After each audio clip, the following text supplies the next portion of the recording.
The room was completely silent.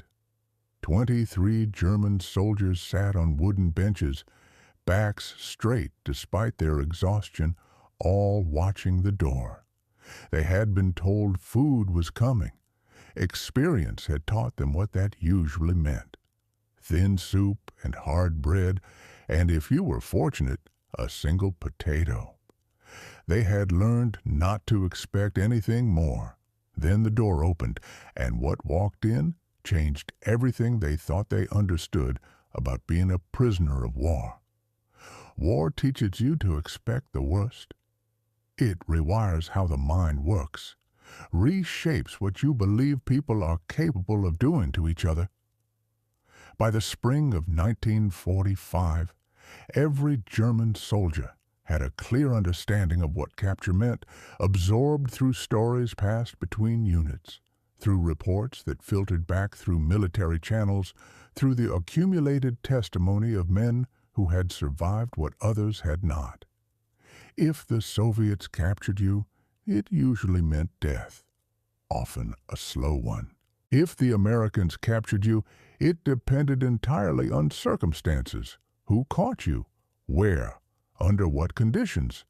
If the British captured you, it meant strict order and cold, organized control from an empire that had been processing prisoners of war for a long time.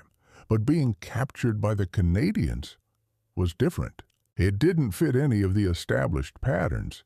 It was something German soldiers could not make sense of, even after it happened to them. Sergeant Hans Weber had surrendered 3 days earlier, not in any dramatic last stand, just quietly, the way most surrenders happened in those final weeks. His unit had been retreating for months, always moving west, always trying to stay ahead of the Soviets, always running short of everything: food, ammunition, will. When a Canadian patrol surrounded their position in a ruined farmhouse, Weber simply raised his hands. His men did the same. None of them had anything left to fight with. He expected to be shot. It sometimes happened in the chaos of close combat. He expected, at minimum, to be beaten, handled roughly, made to understand physically what defeat meant. Instead, a Canadian corporal searched them for weapons, pointed toward a truck, and told them in broken German to get in. No shouting, no threats, no violence. Just calm, professional work, the kind you would expect from soldiers who had done this many times before. The truck took them to a holding center, formerly a German army barracks. They were searched again, more carefully. Names written down, photographs taken, numbers assigned. Everything done according to rules, the same rules Weber himself had been trained to follow when handling prisoners. Then they were brought into this room, told to sit, told food was coming. Weber didn't believe it. 2 years on the Eastern Front and 6 months retreating through Germany had taught him that prisoners were never fed quickly. You waited, sometimes for days, because feeding you was never the priority. You learned to exist at the bottom of every logistical calculation. So when the guard said food was coming, Weber simply nodded and prepared himself to sit there for hours, possibly longer. That was why the silence felt so heavy when the door opened just 30 minutes later. 3 Canadian soldiers walked in carrying trays. Not small trays, not the kind designed to provide the bare minimum required to technically keep someone alive. Large metal trays, the kind used to feed an entire group of soldiers. And on those trays was food, real food. The smell reached the German prisoners before anything else did. Meat, actual cooked meat. Not the synthetic rations they had been surviving on for months. Soft bread. Not the hard, dry blocks they had been forcing down. Vegetables, potatoes, things that some of them had almost forgotten were real. The Canadians placed the trays on a long table at the front of the room and stepped back. Nobody moved. The German soldiers sat frozen, staring. It had to be a test, a trick of some kind, something designed to demonstrate power by offering what would then be taken away. One of the Canadians, a sergeant with a tired face and calm eyes, spoke in English. Another soldier translated into simple German. "This is your meal. There is enough for everyone. Form a line. Take what you want. Eat until you are full." Still, nobody moved. Weber looked around at the other men and saw the same expression on every face. Take what you want. Eat until you're full. Those words belonged to another life, a life before the war, before rationing, before the entire machinery of the Reich had begun consuming its own soldiers in the final desperate months. You didn't take what you wanted. You took what you were given, and you were grateful it was anything at all. The sergeant seemed to understand why they were still standing there. He spoke again, and the translator repeated it. "This is not a trick. This is normal. This is the same food we give our own soldiers. You are prisoners, yes, but you are still human. Now eat." Slowly, the way men wake from deep sleep, one prisoner stood, then another. They formed a line. That, at least, was something soldiers understood regardless of circumstance. The first man reached the table and stopped again. There was too much to choose from. Large portions of roasted meat, mashed potatoes with butter melting into them, cooked vegetables, several loaves of bread already sliced. The Canadian sergeant made a quiet gesture encouraging him to proceed. The German soldier took a plate, hesitated, then began to fill it, moving with the careful deliberateness of someone who expects to be stopped at any moment. A piece of meat, potatoes, vegetables, bread. His hands were shaking. When the plate was full, he looked at the sergeant, his eyes asking a question his voice could not form. "Is this actually mine?" The sergeant nodded. "Go sit. Eat." Weber was fifth in line. He watched each man ahead of him go through the same ritual. Disbelief, tentative acceptance, the shaking hands. By the time he reached the trays, his stomach was making sounds he was embarrassed by. He hadn't eaten a full meal in weeks, months if he was being precise about it. The Wehrmacht supply system had collapsed entirely in the final retreat, and he had been surviving on whatever could be scavenged, often nothing beyond hard bread and water, for days at a time. He took his plate. His hands were shaking too. He tried to steady them, to maintain some remnant of dignity. But hunger is a powerful thing. It strips away pretense.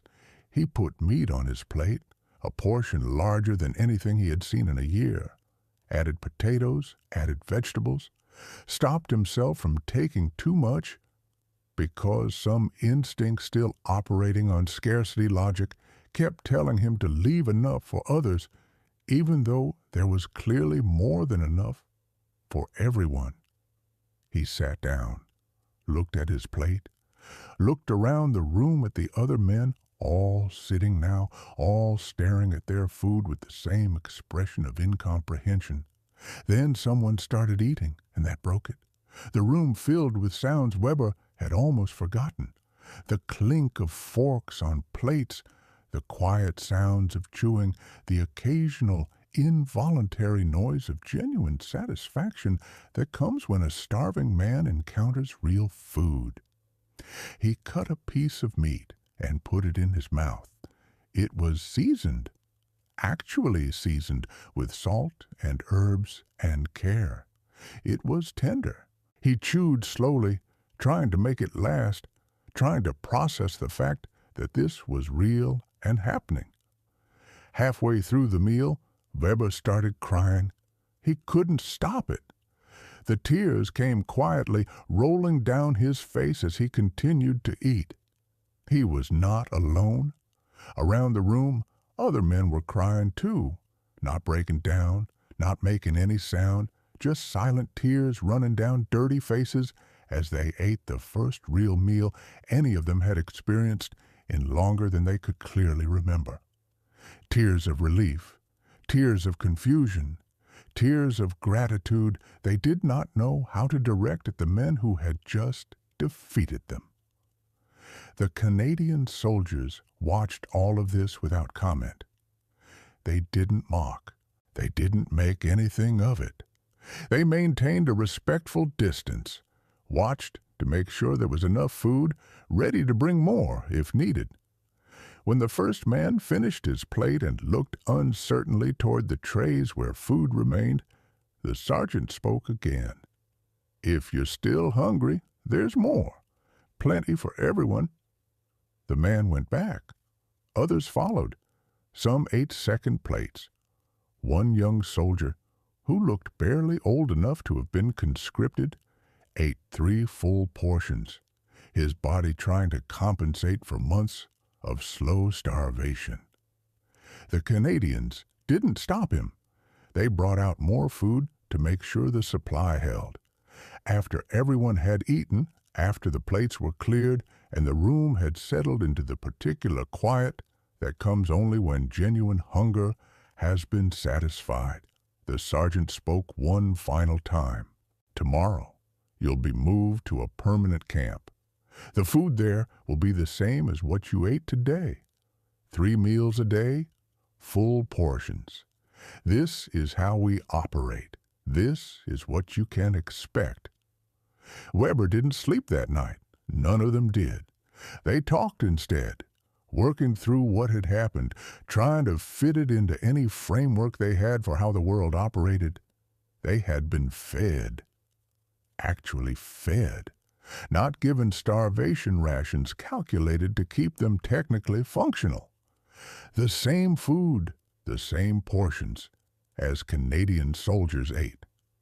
This single act, this simple provision of adequate food, created a cognitive dissonance that would take days, weeks, sometimes months, for German prisoners to fully absorb, because they knew what they had done. They knew how the Third Reich treated prisoners. They knew about the camps, the systematic starvation, the organized brutality. They had expected, on some level, to receive the same treatment in return. The logic of reciprocal cruelty was a logic they understood. It fit the pattern of the war they had been fighting. But this made no sense within that pattern, and it was precisely that, the violation of every expected pattern, that made it so powerful. To understand why that first meal mattered so much, why the simple act of feeding prisoners adequately became one of the most widely shared stories among German prisoners of war, you have to understand the context. The Second World War was not kind to prisoners on any front, but there were gradations of cruelty, scales of brutality that varied enormously depending on who captured you and where. On the Eastern Front, capture was essentially a death sentence. Soviets and Germans engaged in mutual atrocities that killed millions of prisoners through deliberate starvation, exposure, and execution. In the West, conditions were generally better, but better was a relative measure. The Geneva Conventions theoretically protected prisoners, but enforcement was inconsistent. German forces, even in the West, often treated prisoners harshly, particularly Soviets, and increasingly, as the war turned against them, any prisoners they viewed as inconvenient. Food was scarce in Germany by 1944 and 1945, and prisoners were at the bottom of every priority list. The Americans, dealing with millions of German prisoners in the war's final months, struggled with logistics. Some camps had adequate conditions. Others, particularly The massive holding enclosures established hastily in open fields as surrenders overwhelmed the system were disasters. Prisoners lived in mud, exposed to the elements, sometimes without adequate food. Not in most cases from deliberate cruelty, but because the sheer numbers overwhelmed everything that had been planned. No one had prepared to capture millions of German soldiers in the span of a few weeks. The British, methodical as always, ran organized camps with adequate conditions, following rules and maintaining documentation. It was professional, efficient, and cold. They followed the conventions and treated prisoners correctly, if not generously. And then there were the Canadians. The Canadians fed their prisoners the same rations Canadian soldiers ate. Not similar rations, not comparable rations, the same rations. This was not required by any treaty. It was a choice rooted in a principle that the Third Reich had spent years attempting to destroy, that prisoners were still human beings, and human beings deserved basic dignity. The stories spread through the German prisoner population with remarkable speed. Within days of their own capture, German soldiers would hear it from men who had been processed before them. The Canadians feed you, they would say. Actually feed you. Real food, enough to be full. And the new prisoners wouldn't believe it, couldn't believe it, until they experienced it themselves. Oberfeldwebel Karl Schneider was captured 2 weeks after Weber near the Dutch border. He'd been fighting for 4 years, from the invasion of France, through Russia, through the long retreat back to Germany. He was a veteran of everything the war had produced. When the Canadians took him, he expected rough treatment. He'd fought them before. He knew they were formidable soldiers. Within 6 hours of surrender, he was sitting in a camp mess hall eating beef stew with fresh bread and real butter. He could not process it. The portion was enormous. The stew had meat in every spoonful. The vegetables were actual vegetables, not the potato peel substitutes that had become standard in the Wehrmacht's final months. When he finished and sat there still hungry because his body didn't yet trust that more food would come, a Canadian guard asked if he wanted seconds. Seconds? Schneider repeated the word dumbly, as though it belonged to a foreign language. More food? You want more? He nodded. The guard brought another full portion. Schneider ate it all. Then he went to his assigned barracks, a real barracks, with an actual cot, a mattress, and blankets, and stared at the ceiling, trying to understand what was happening to him. Werner Hartmann had been a cook in the Wehrmacht before manpower shortages pushed him into the infantry. When he was processed into a Canadian camp in Belgium, he couldn't stop himself from analyzing what he was being served. It was an old habit. Breakfast alone shocked him. Oatmeal with real sugar and milk, eggs, actual eggs, not the powder substitute that had become standard issue, bread with jam, coffee that tasted like coffee rather than the grain-based ersatz they had been drinking for years. He calculated the calories in his head, old habits overriding everything else. That breakfast alone provided more than the Wehrmacht had been issuing for an entire day during the retreat, and it was just the first meal. Lunch was thick soup with vegetables and meat, bread, sometimes cheese or sausage. Dinner was a full hot meal. Meat, potatoes, vegetables, in portions that would have been considered generous in peacetime. Hartmann ate until he was uncomfortably full, and still there was food left over. The waste bothered him initially. Years of scarcity had made him want to save everything, hoard against future hunger. But the food kept coming. 3 meals a day, every day. Consistent, reliable, adequate. Men who had been skeletal, ribs visible through skin, began to fill out. Color returned to faces gray with malnutrition. Energy came back. Within a month, German prisoners in Canadian camps looked healthier than they had been at any point in years of service to the Third Reich. This visible improvement became its own source of deep confusion. These men had been told they were fighting for the superior civilization, the pinnacle of human achievement. Yet they had been starving in the service of that ideology. Now, defeated and imprisoned by the people they had been taught to regard as inferior, they were being fed better than their own side had ever managed. The contradiction was impossible to avoid. The Canadians made nothing of it. There were no speeches about civilization or the failures of Nazism, no attempts to shame prisoners into admissions of ideological error. The food simply appeared 3 times a day, regular as clockwork. The message was in the action, not in words.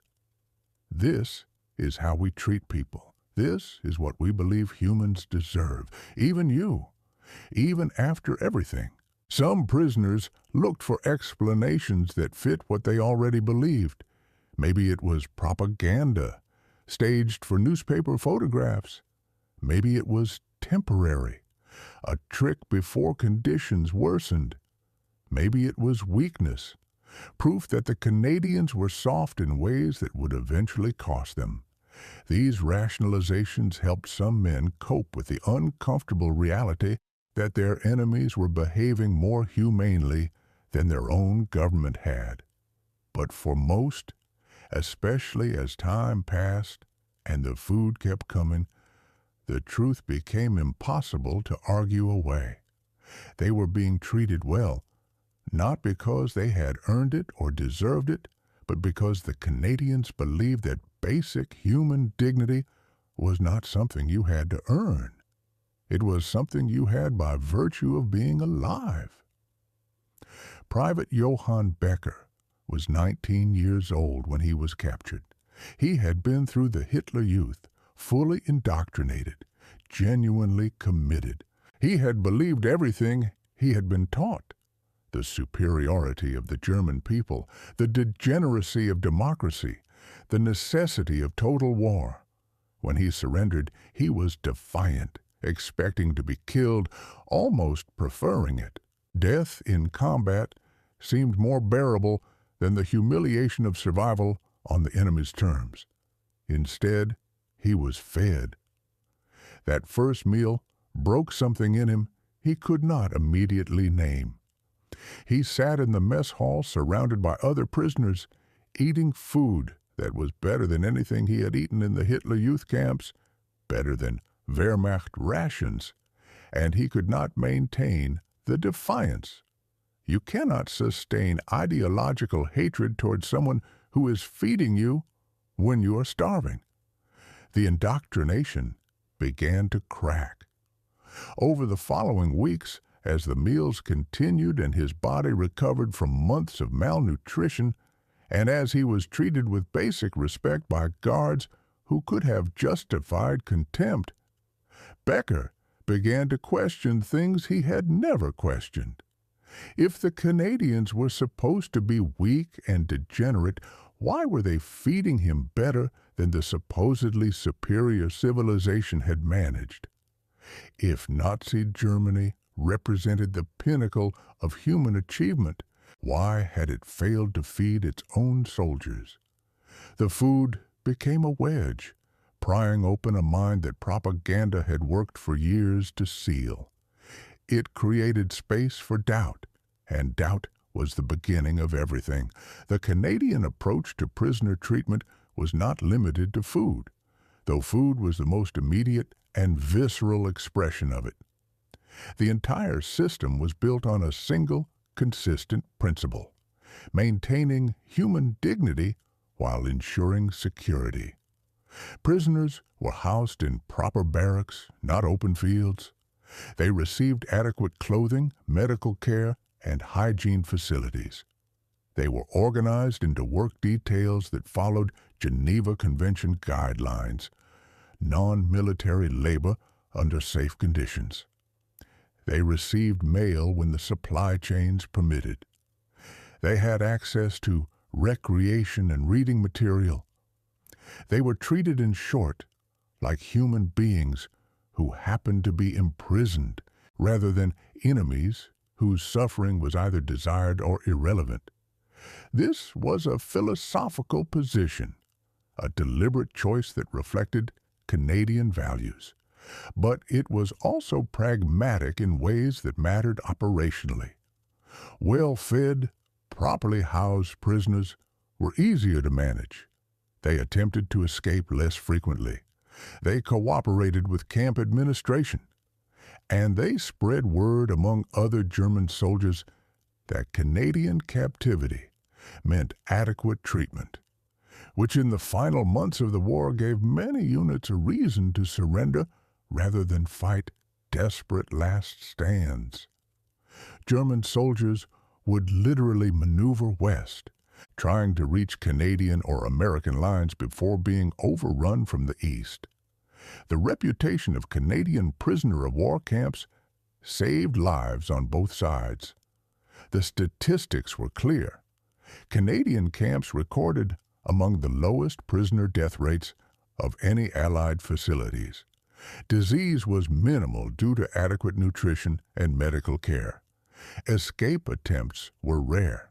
The camps operated smoothly, but a clear picture requires acknowledging the whole truth. These were still prison camps. Guards carried weapons. Fences had wire. Men could not leave. Rules were enforced and violations were punished. Men who had been free soldiers were now confined, their lives dictated entirely by their captors. The food was good and the treatment was humane, but imprisonment is a form of suffering even under the best conditions. Some prisoners struggled psychologically despite the physical improvements. They were soldiers of fighting age, sitting in camps, eating well, while their country was being destroyed around them. Guilt was common. Survivor's guilt, the particular anguish of men who received letters from home describing starvation in German cities, bombing campaigns, Soviet occupation in the East, while sitting safely behind wire with 3 meals a day. The contrast created wounds that adequate nutrition could not reach. Some prisoners wished they had died in combat, rather than live with the weight of comfortable captivity while their families suffered. The Canadian Guards were aware of this. They saw the vacant stares, the men eating mechanically without tasting anything, the depression that settled in once the immediate relief of being fed had passed.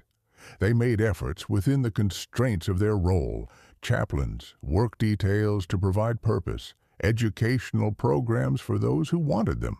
But there is a limit to what you can do for men whose world has collapsed and whose future contains nothing certain.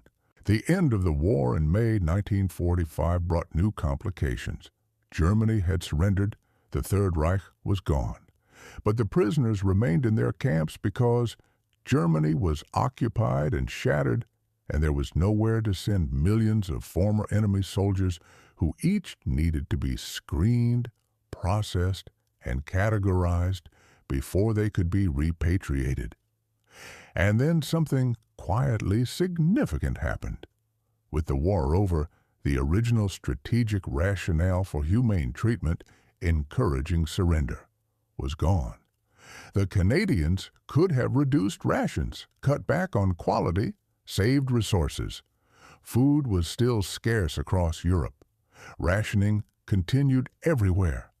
Feeding prisoners well was expensive and logistically demanding, and many Allied nations did exactly what the strategic calculus suggested. They reduced what they were providing. The Canadians maintained their standards anyway. Same rations, 3 meals a day, same basic humanity.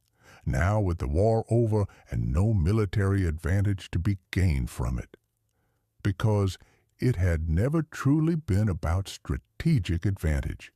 It had been about maintaining a set of values, about refusing to let the war turn them into the thing they had been fighting against. The prisoners were still human beings. The end of the war did not change that. For the prisoners, this continuation of adequate treatment after the fighting stopped was perhaps even more significant than the initial shock of being well fed. It confirmed what many had suspected but not allowed themselves to believe, that it wasn't a trick. It was simply how the Canadians operated, how they believed people should be treated, war or not. Stories from this period have an almost surreal quality. Prisoners organized orchestras. Sports leagues were established with guards sometimes participating. Educational programs expanded, prisoners teaching each other languages, mathematics, history. Gardens were planted by prisoner work details, with the vegetables supplementing camp rations. Some camps developed cooperative relationships between guards and prisoners that resembled something almost normal, though everyone understood the fundamental power imbalance that underpinned every moment of it. 6 months into his captivity, Feldwebel Otto Kraus was working on a garden detail. A Canadian guard, Corporal MacDonald, was supervising. It was a hot day, the work was hard, and MacDonald called a break, told the prisoners to rest, and brought them water. Kraus drank it, grateful despite himself, and found himself asking a question that had been building for months. Why do you feed us so well? MacDonald thought about it before answering. Because your people, you're hungry. We have food. Seems simple enough, but we are your enemies. We killed your men. True, and you lost. War is over. You're prisoners now, not enemies. We don't starve prisoners. A pause. The Russians do. We're not Russians. Another pause, longer this time. Look, I don't know what you were told about us, but we're not what you thought. We don't hate you. We hated what your country was doing, but you personally, you're a soldier who was following orders.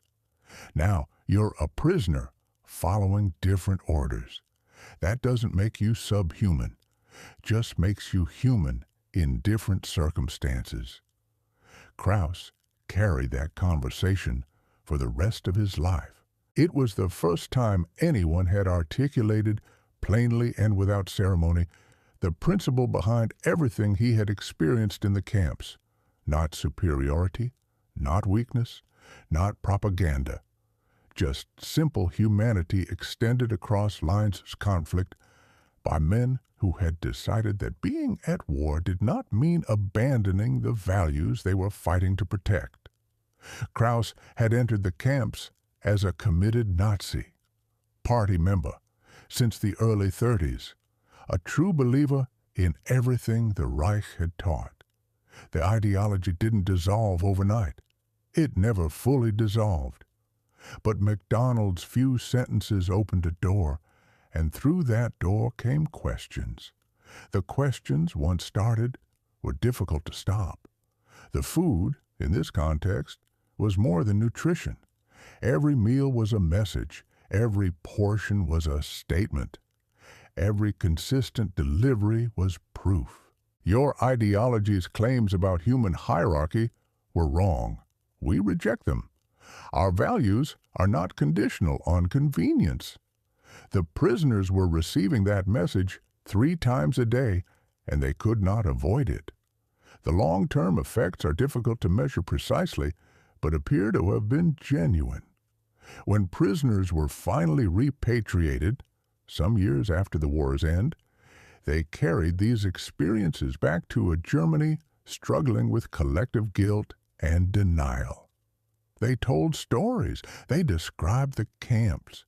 They talked about the food above everything else because The food was the most visceral and immediate proof of a different way of operating.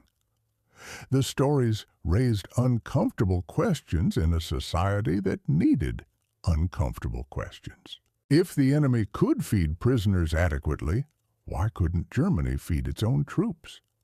If maintaining basic human dignity was possible even in captivity, why had Germany built its entire ideology on systematic dehumanization?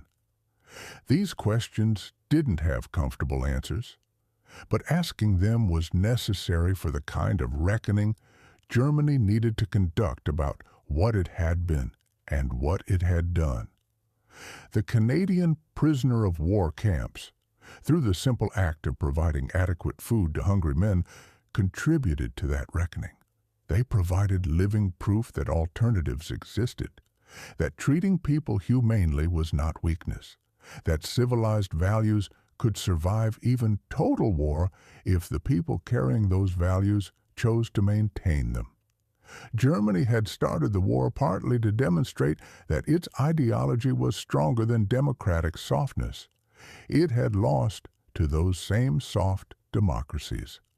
And in losing, German soldiers had discovered that the supposed weakness was actually strength. That feeding prisoners, maintaining their dignity, following your own stated principles even when it was expensive and difficult, these were not signs of a civilization in decline. They were signs of a civilization worth defending. For Hans Weber, the man we met at the beginning of this story, the experience of being fed did not transform him dramatically or all at once. Change rarely works that way, but it changed him fundamentally in the way that certain experiences change the ground beneath every subsequent thought you have. He returned to Germany in 1947, found his family alive and struggling, and rebuilt his life in the wreckage of his country.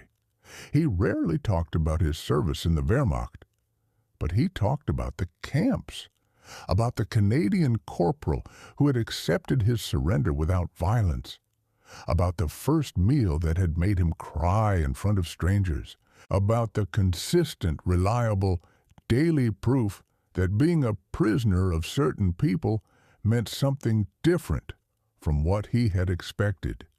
His children grew up hearing these stories. When they asked why the Canadians had treated prisoners so well, Weber would take his time before answering. Because they were better than us, he would finally say. Not better soldiers necessarily, better people. They kept their decency when we had lost ours. That is why they won, and that is why they fed us.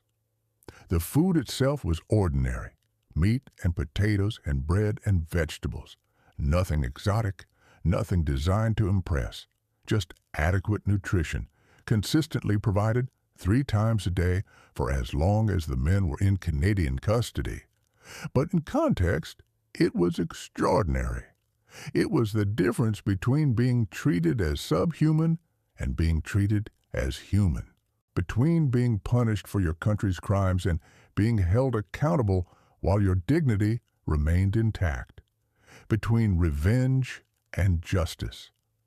Every meal served in a Canadian prisoner of war camp was a small act of civilization, a rejection of the logic that says enemies deserve to suffer, a statement that values matter even when maintaining them is costly, an investment in the possibility that former enemies might one day become something else.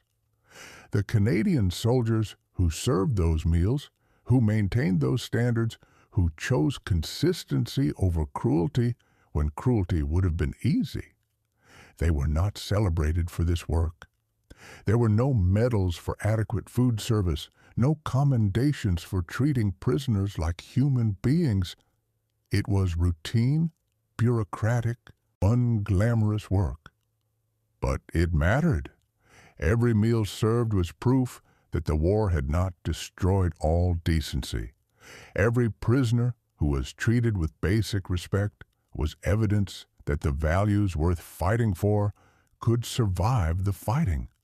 And every German soldier who went home carrying the memory of that first shocking meal, the food he hadn't believed was real, the portions he had cried over, the treatment he could not reconcile with everything he had been taught, carried with him a piece of testimony that rippled outward for decades.